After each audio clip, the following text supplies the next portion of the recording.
Yo, it's Saturday. I'm at work right now and I'm actually building a pretty awesome gaming PC. Yeah, it inspired me to make this short because this is going to turn out pretty cool. I like the parts in it. So we're building a 5090 with a 9800X3D. Went with the Tuf Gaming model. ASRock Phantom Gaming 1300 watt 80 plus gold power supply. We got the Rogue Strix B850A Gaming Wi-Fi R2. We put in a Liquid Freezer 3 Pro 360 for the AIO, and it's just coming out sweet, man. He's got a 2TB Gen 4 drive in there, Samsung. So let's get this GPU in and see how it's gonna look when it's all said and done.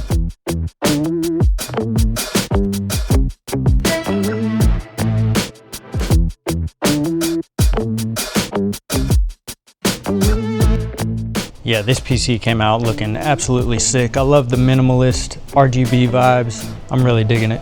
5090, 9800X3D, this thing's gonna be a beast.